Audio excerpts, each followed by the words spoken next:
வணக்கம் ஃப்ரெண்ட்ஸ். ஓ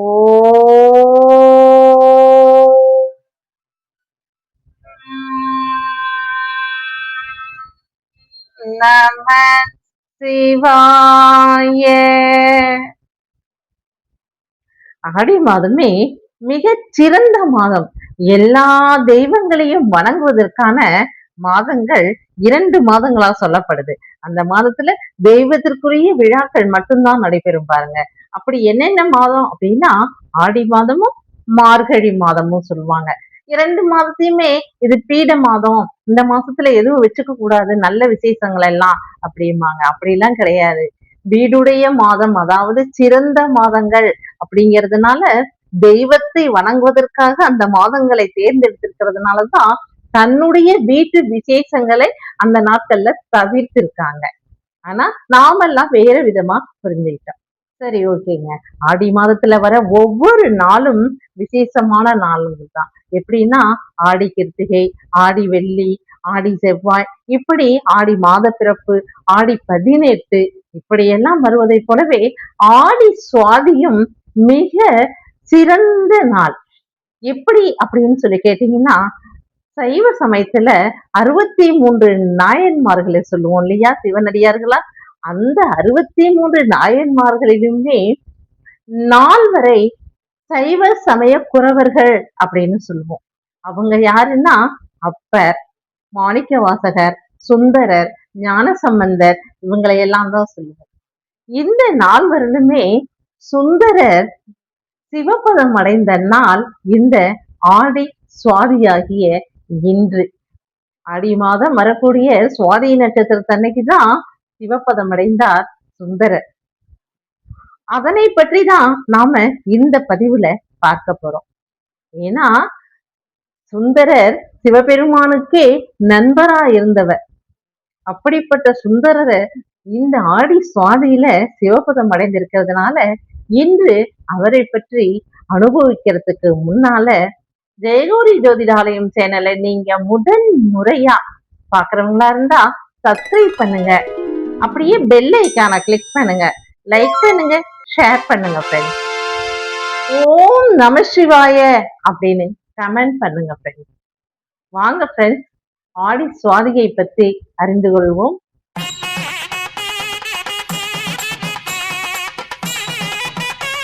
நான் ஏற்கனவே சொன்னது போல சைவ சமய குறவர்கள் 4 பேர்ல சுந்தரமூர்த்தி சுவாமிகள் ஆடி சுவாதி அன்னைக்கு சிவபதம் அடைந்தார்.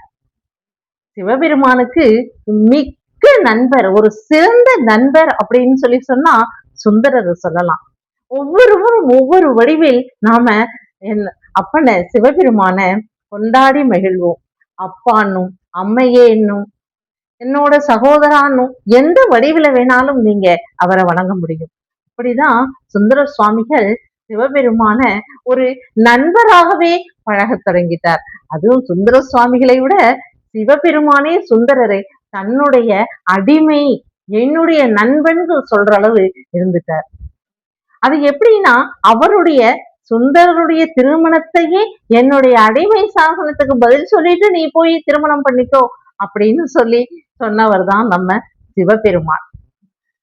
அப்படிப்பட்ட சுந்தரருக்கு சிவபெருமான் காதல் தூதுவராக கூட இருந்திருக்காங்க அப்படின்னு சொல்றாங்க.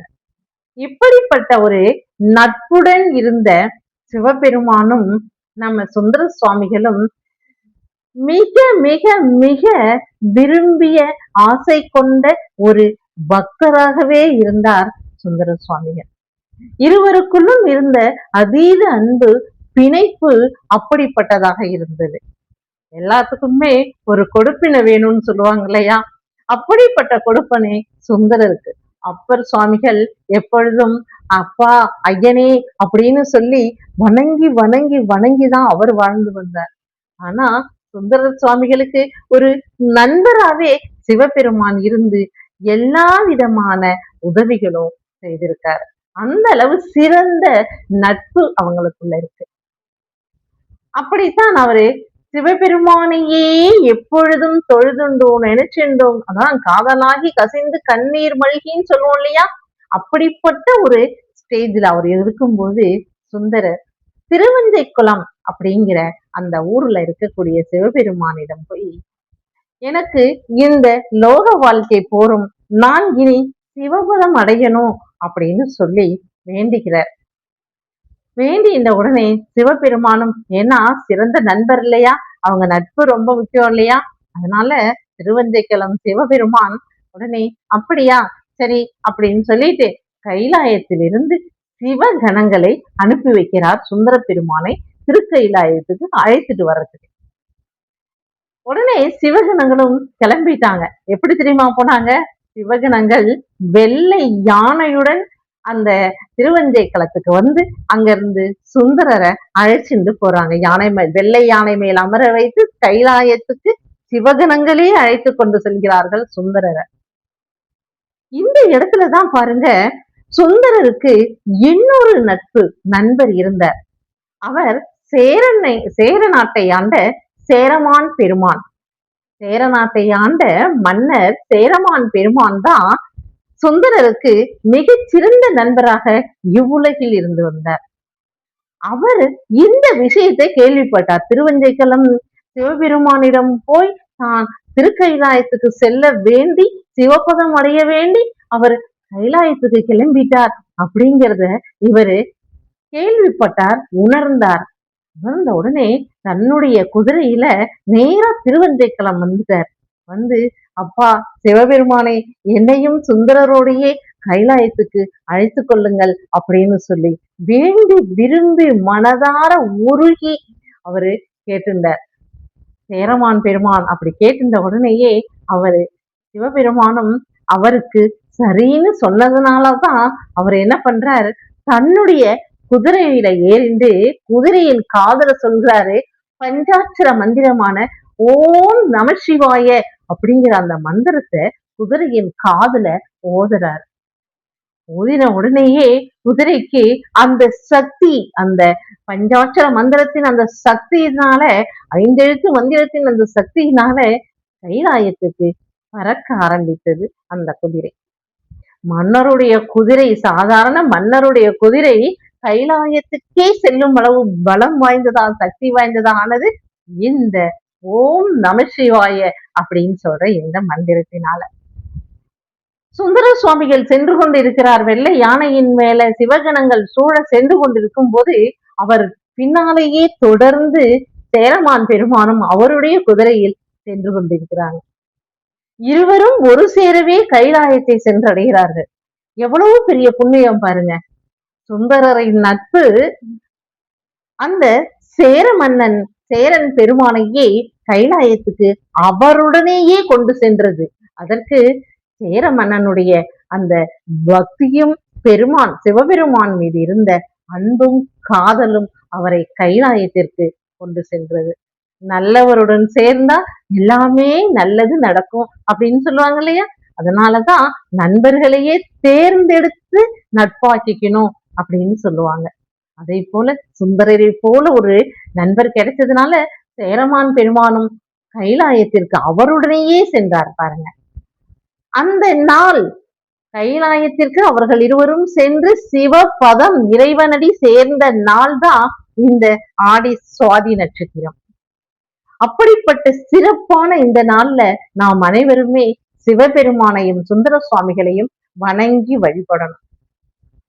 இதுல இப்ப ஐதீக திருவிழாவா திருச்செந்தூர்ல கொண்டாடுறாங்க. எப்படின்னா, கோவில் யானைக்கு முழுக்க உடல் முழுக்க விபூதியின பூசி வெள்ளை யானையாகவே மாத்திடுறாங்க. இன்னைக்கு இந்த ஐதீக திருவிழா திருச்செந்தூர்ல நடைபெறும் ஆடி சுவாதி திருநாள் அன்னைக்கு. அப்படி வெள்ளை யானையாக யானை திருச்செந்தூர் கோயில் யானையை விபூதியினால் பூசப்பட்டு வெள்ளை யானையாக ஆக்கி அந்த வெள்ளை யானையும் தங்க சப்பரத்தில் சுந்தர பெருமானும் இன்று மாலை நேரத்துல திருவீதி உலா வருவார்கள். திருவீதி உலா வருவாங்க. யாருக்காக? நமக்காக. நாம் தரிசனம் செய்ய வேண்டி வெள்ளை யானையும் சுந்தர சுவாமிகளும் திருவீதி உலா வருவாங்க. இதெல்லாம் எதற்காக அப்படின்னா, சிவபெருமானின் மேல் நீங்க அன்பும் ஆசையும் காதலுமாக இருந்தா உங்க கண்ணுல இருந்து கண்ணீர் தானா வரும். அப்படிப்பட்ட அந்த மெய்சில் இருக்கக்கூடிய பக்தி இருந்ததுன்னா நீங்களும் சிவபதம் அடையலாம் மிக இலகுவாக. நீங்க கூப்பிட்டாலே சிவபெருமான் ஓடி வந்துருவாரு. அன்பே தெய்வம் அன்பே தெய்வம்னு சொல்லிட்டு இருக்கோம். அதேதான் சிவபெருமான். தெய்வம்னாலே சிவபெருமான் ஒருவர் தான். நீங்க கூப்பிட்ட உடனே என்னம்மா என்னப்பா அப்படின்னு சொல்லி ஓடி வந்து நிற்கக்கூடியவர் நம்ம சிவபெருமான் அப்படிங்கிறத உணர்த்துறதுக்காக தான் இந்த ஐதீக திருவிழா எல்லாம். இன்று திருச்செந்தூர்ல இந்த திருவிழா நடக்கும். நாம் பக்கத்தில் இருக்கக்கூடிய நமக்கு அருகாமையில் இருக்கக்கூடிய சிவன் கோயில்களுக்கு சென்று சிவபெருமானை வணங்கி சுந்தர பெருமானையும் வணங்கி அவர்களுடைய ஆசிகளை பெற்று அதே சிவபதத்தை நாமும் அடைய வேண்டிக்குவோம். ஓகேவா ஃப்ரெண்ட்ஸ்? அடுத்த பதிவுல மீண்டும் சந்திப்போம். பாய்.